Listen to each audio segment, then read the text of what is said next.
We rely on our pets for love and support, but how much do you know about animal shelters, the source of our furry companions? Animal shelters have evolved drastically from the cliché pounds they are associated with.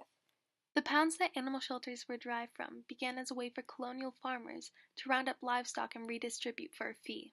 The livestock had an economic value, whereas cats and dogs that were brought there not only lacked a monetary value, but were not necessarily valued morally either. Some may argue that animal shelters are not an innovation, as there is such thing as kill shelters who euthanize their unwanted animals. This was the reality of mostly older shelters. Even though this is not a positive trait, animal shelters have definitely grown by developing more restrictions on caring and cleaning of these institutions.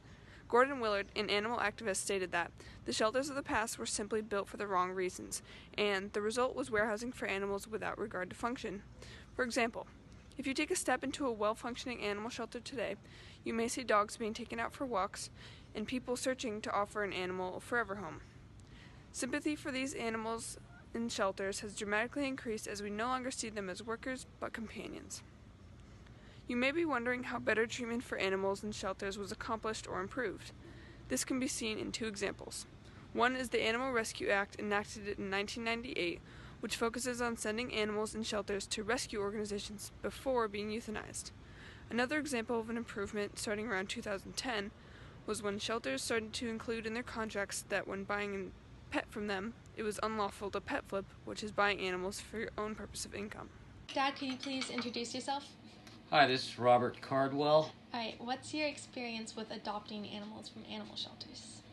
We have adopted in our family, both my parents and myself adopted probably about 8 or 9 dogs, starting with Marty, who is a very, very nice terrier mix, to Bailey, who is a shepherd mix, who is amazingly good at eating everything that's left out in the house.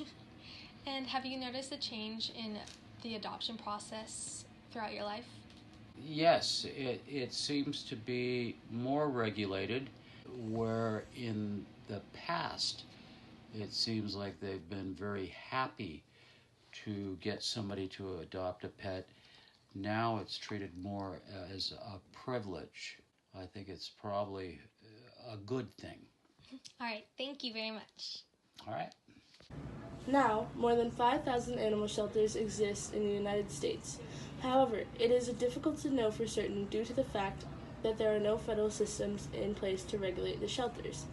According to ASPCA, approximately 6.5 million companion animals enter animal shelters in the United States annually.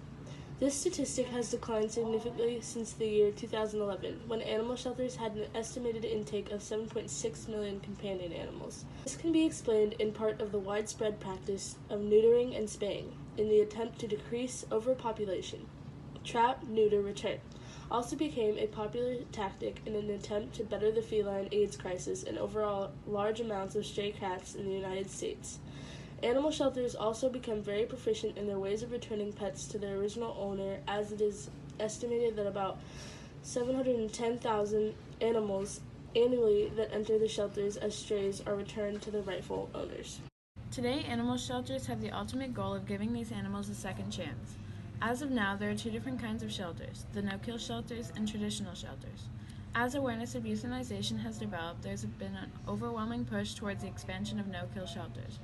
It is estimated that 1.5 million animals are euthanized annually. This statistic can be a hard pill to swallow, but it should be noted that it has dropped drastically since 2011, when it stood at 2.6 million. It can be concluded that these numbers will continue to drop as animal shelters proceed to innovate and reform their ways. Both no-kill shelters and traditional shelters are more alike than they are different, as they take in strays and provide them with the basic living necessities they were incapable of sustaining while on the streets.